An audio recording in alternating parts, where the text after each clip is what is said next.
Assalamualaikum warahmatullahi wabarakatuh. Sebelumnya saya perkenalkan, nama Abang Agung Mulia dari kelas 4D dari mata kuliah Laboratorium BK. Sebelumnya adik udah pernah ke konseling apa belum? Belum pernah bang.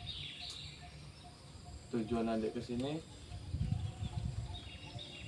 menyertakan masalah atau menyelesaikan masalah? Menyertakan masalah dan ingin mendapatkan solusi dari abang kan. Betul. Nah, sebelumnya Abang kasih penjelasan sebentar sedikit, walaupun nggak banyak penjelasannya. Apa itu konseling? Konseling itu akan membantu adik dalam permasalahan atau mencari solusi. Nanti Abang bantu masalah adik dan mencarikan solusi dari masalah adik itu. Sebelumnya adik kalau menyertakan masalah itu jangan takut-takut, karena abang tidak akan menceritakan masalah adik ke orang lain tanpa izin dari adik. Kecuali sudah diizinkan, maka abang boleh menyertakan ke orang lain. Sebelumnya adik dengan nama siapa?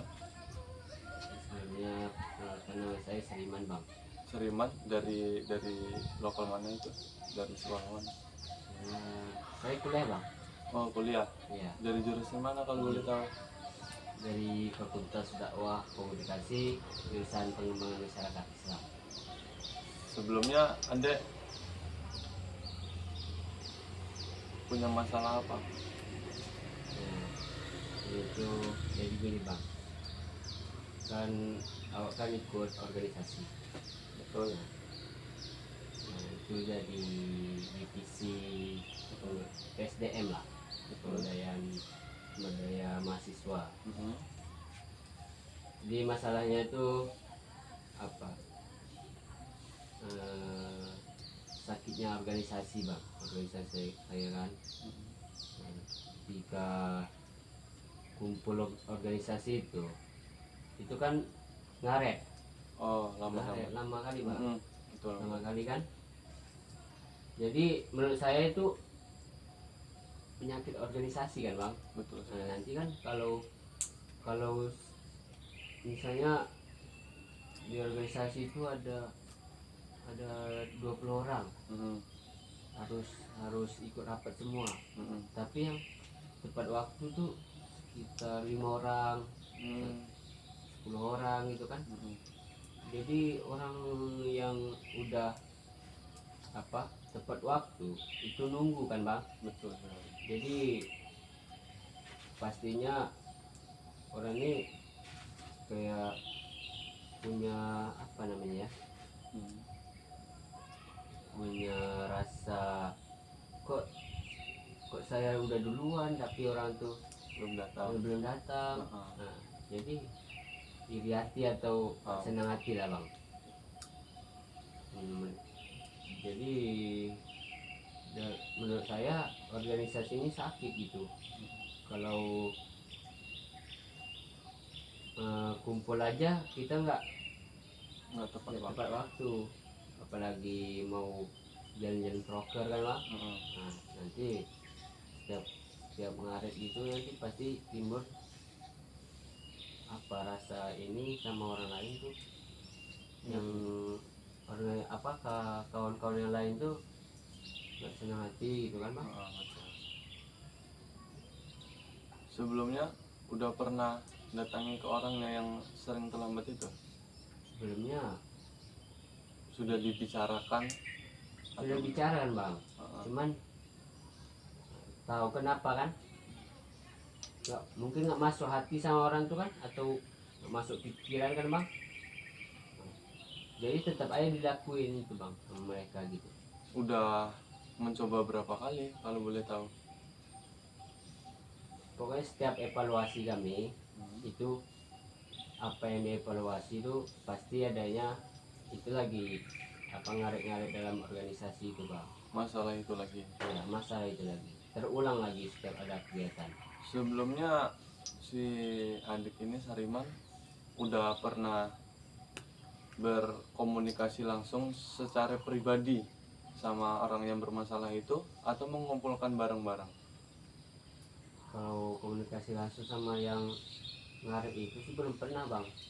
Sebaiknya harus dibicarakan secara pribadi Pribadi. ke orang yang ngaret-ngaret itu, karena sebelumnya adik Sariman ini sudah bilang karena udah dievaluasi setiap perkumpulan itu nggak ada perubahan ke depannya. Jadi saya abang ini menyarankan lebih baik membicarakan itu secara individu langsung sama orangnya face to face, karena itu lebih membantu, lebih lebih menyadarkan diri orang itu enak. Karena apa? Membicarakannya secara langsung, karena kalau rame-rame itu dia apa ya namanya, meremehkan Ananda gitu. Apalagi yang harus Itu jadi kan cuma masalah apa ngaret kan bang. oh, Sebenarnya saya konsultasi tadi itu ini masalah penyakit organisasi. Nah, selain itu tuh ngaret tadi kan udah dapat solusi dari abang kan. Nah itu bicara individu lah, itu solusi dari abang tadi. Ini mengenai komunikasi bang, jaga komunikasi dalam organisasi. oh iya, kalau boleh tahu anak yang sering ngaret-ngaret itu sekelas atau tidak sama Ananda? Tidak sekelas bang, Tapi satu jurusan ya? ya satu jurusan, beda ya beda kelas aja. Nah, kalau boleh tuh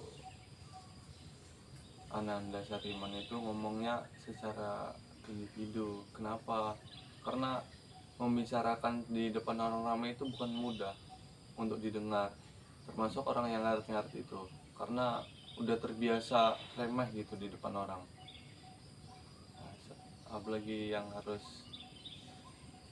apalagi yang harusnya harus tepat waktu itu malah menjadi ngaret-ngaret. Karena apa? Karena dia remeh dengan kawannya yang udah tepat waktu.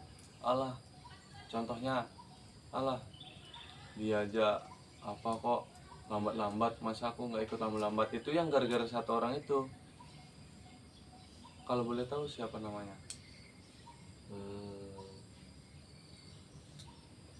Wildan. Hah? Wildan namanya. Ah, si Wilda ini nengok dari orang yang belum datang. Yang lain aja belum datang kok, baru sedikit. Aku gitu juga lah, gitu. Karena apa? Itu kan secara tidak langsung kan dia kayak nengok kawannya, ah aku ngikut aja lah dia nih, kayak gitu. Kalau lebih baiknya tuh jadi seorang Ananda ngomongnya secara langsung gitu. Karena apa?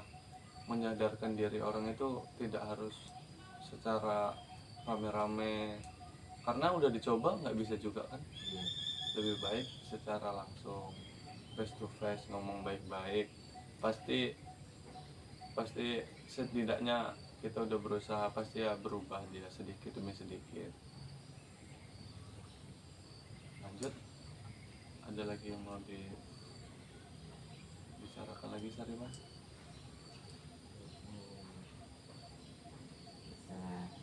Nah itu yang paling apa menurut saya. Berarti ada lagi nih.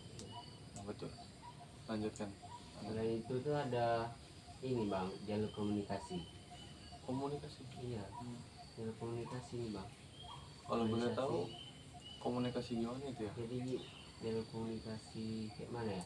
Misalnya kan ada bupati, wabub, itu divisi anggota. Betul. Nah jadi setiap kegiatan tuh seharusnya kan anggota tuh ke kepala divisinya dulu kan. Nah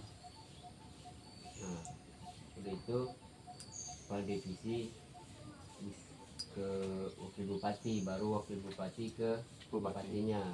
Terus. Ini malah setiap kegiatan tuh, misalnya kan kami di setiap kegiatan tuh ada dikasih apa namanya ya, Proker. bukan proker, kayak kepala kegiatan PJ nya. Oh, PJ. Kayak, Ya, ya, ya. konsumsi gitu kan. Nah, Kalau boleh tahu itu dalam rangka apa ya, Sir?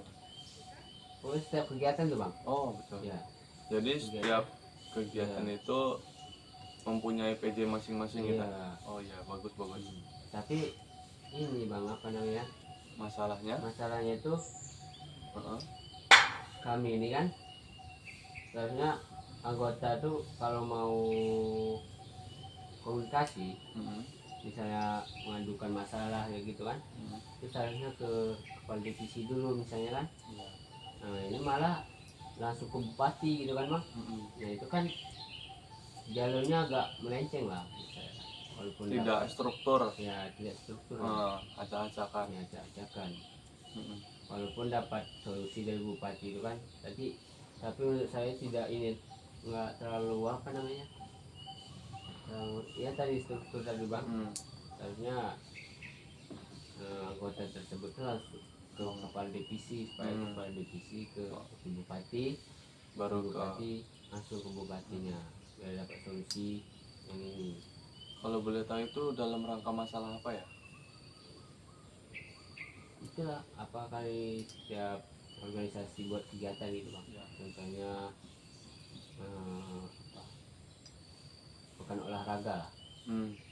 Itu kan ada setiap bidang tuh ada bidang perlengkapan gitu kan. Contohnya bidang perlengkapan ya, misalnya mau apa, sewa sound. Betul. Nah, sewa sound kan.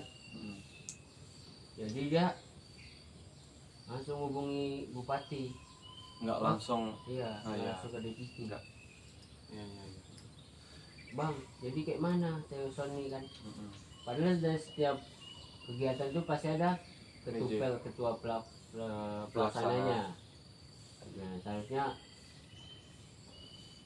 tanya dulu ketupelnya, jadi kayak mana nih bang sewa sound gitu kan, di mana harganya berapa gitu kan. Ini malah langsung ke bubnya. Ya kan bupati kan cuman mengawasi doang kan bang.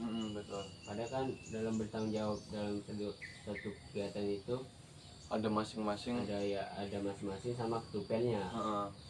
Jadi setiap masalah tuh ketupel yang tanggung jawab kan. Betul. Ini malah masuk ke bupatinya. Jadi menurut saya, konselor abang ini seharusnya tuh harus secara struktur ya, kayak tadi sama Ananda Sariman. Kenapa? Karena di situ tuh adanya permasalahan itu beracak-acakan komunikasi, yang satu. Yang kedua itu secara tidak langsung dia itu merusak komunikasi karena nggak struktur. Satu, tidaknya berjalannya dengan lancar karena masalah itu ketupelnya jadi kena marah sama bupati. Karena apa?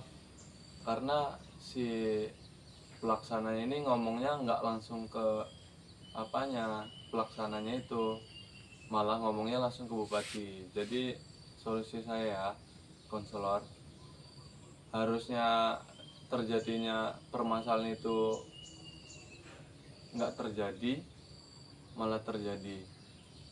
Yang satunya itu si pelaksananya itu harus ngomong sama yang bilang tadi itu, ke siapa tadi, Wabub itu kan. Harusnya dia tuh membilangkan dulu, menjelaskan apa yang harus dilakuin, apa yang mau diambil, apa yang mau dilaksanakan. Itu harus secara struktur. Karena apa? Bupati kita itu tidak menyediakan tempat pengaduan, karena di situ tuh udah ada evaluasi. Karena di situ bupati itu bersuara. Nah, disitulah masalah itu diselesaikan, apa yang problem-problem dalam pelaksanaan organisasi tadi itu atau apa namanya turnamen, Ya. nah bisa diselesaikan di situ evaluasi. Tapi secara tidak langsung adanya masalah tadi itu harus dipembicarakan secara PJ-PJ-nya, ketua pelaksananya itu, karena setiap organisasi itu nggak secara langsung itu nggak bisa lancar semua, pasti ada problemnya. Ya contohnya tadi itu komunikasi, karena komunikasi ini sangat berguna dalam acara itu. Ya begitu Ananda Seriman. Jadi untuk kedepannya itu harus secara struktur, secara tidak langsung itu ya biar mulus acara itu, begitu. Mungkin itu aja bang. Oh, ya. Iya. Yang pertama tadi tuh dapat namanya solusi dari abang kan. Heeh. Terus